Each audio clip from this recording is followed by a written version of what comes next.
And finally, at number 1, I have Seti. Definitely one of the hits from 2024. Haven't really seen many bad reviews or feedback on this rather heavy and involved card-driven Euro. I wasn't so sure I was going to dive into this one because I thought it might be a little bit too heavy and too long for my collection, and I probably wouldn't get it played.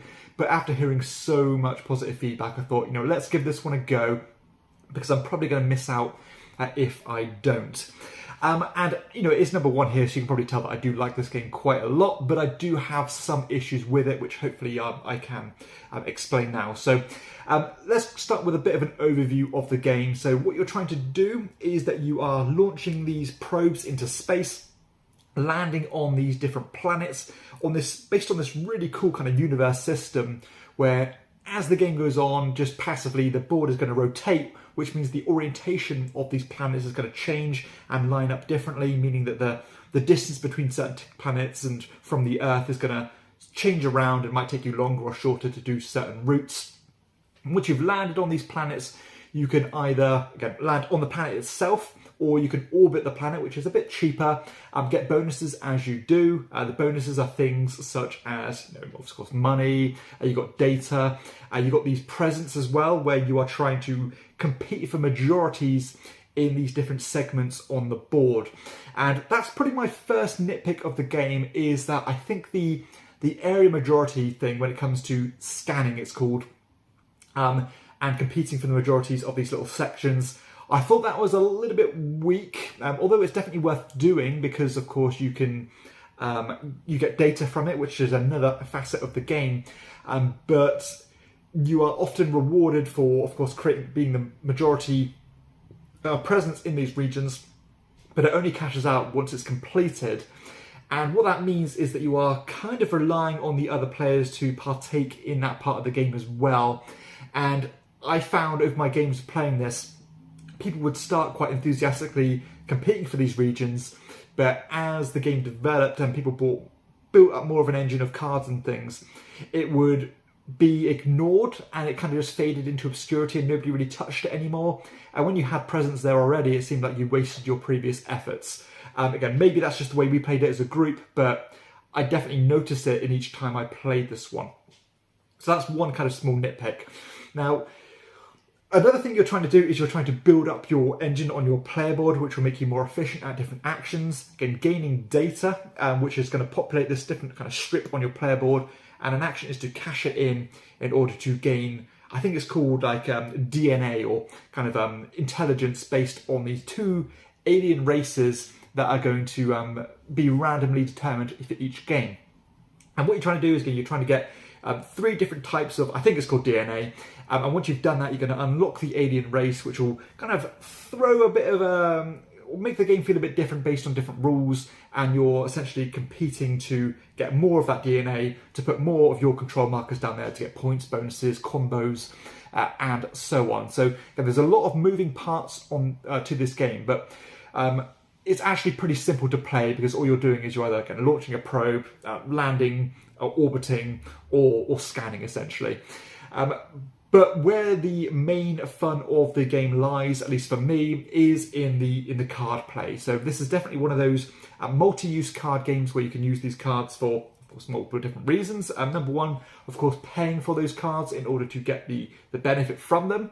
And that could be like a little engine building benefit. So whenever you take a certain action, you get an improved version of it.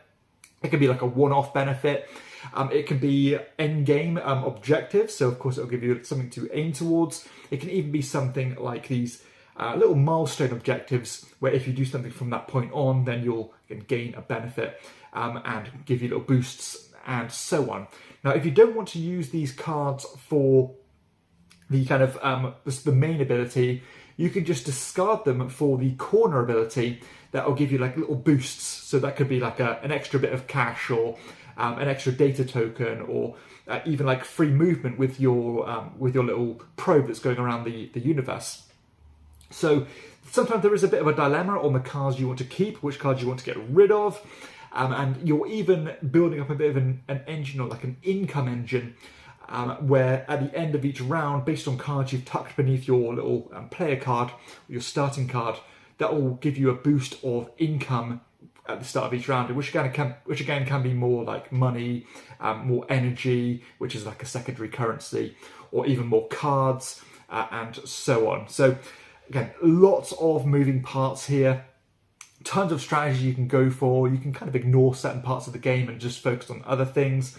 And yeah, it's definitely a feast for the senses. You're not going to find yourself bored with this one because you're always kind of thinking of your next step, what you're going to do, how you're going to combo these cards, what actions you're going to prioritize, how are you going to move before the universe shifts, are you going to wait until the universe shifts so that you can be more efficient, and I even like the way that you can, leave your probes in certain areas, and just like the board itself can kind of push you along into more optimal or sometimes sub-optimal positions.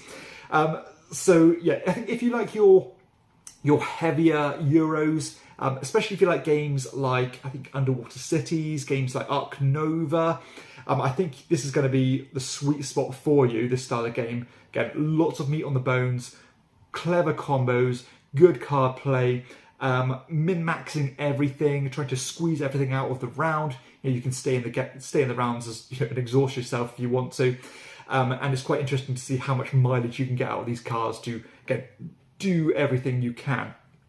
So I don't really have many negative things to say about it, other than, again, I thought the competing for the majorities was a little bit weak, and most importantly, the game is rather long. So each time I played this one, it's taken around 3 hours to play, and although I wouldn't say it's outstayed its welcome, I would say that by the end of it, I was ready to move on.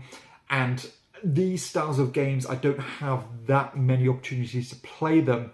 And after the few times I've played this one, I feel like I've kind of seen what the game has to offer. I'm sure people will bounce back on that.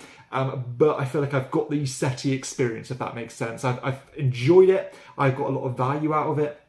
But is this a game I'm going to pull off the shelf regularly and choose this one over other kind of epic, larger, more grandiose Euros? Probably not. I would rather lean towards something like Civolution or something like Barrage.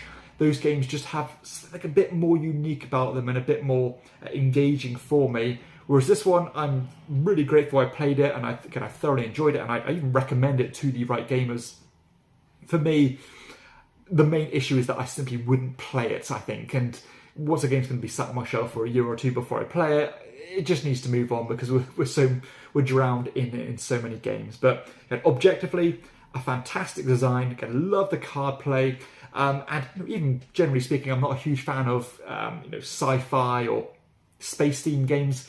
I think this game did a really good job of using that theme to the max, and especially the presence of the board. It looks awesome on the table. The way the planets shift around, it's just got a really nice table presence, and even some little additional wrinkles of the game I really enjoy, such as these milestones that you're hitting by going up the score track, which will let you invest in different end game scoring categories, and kind of the earlier you go to them, the better points return you get based on your own strategies that you're going for. So this game's probably more suited for a review when you can actually see everything, and a more in-depth style review. But I just wanted to share my overall overarching thoughts on the game, where it's a solid game. In fact, it's an excellent design, but it's one that's not quite right for me and my gaming group. And yeah, it just simply would not get played. But still, I think it's going to be really well regarded for a long time to come, because it's clearly a very well polished game. So that is Seti at number 1.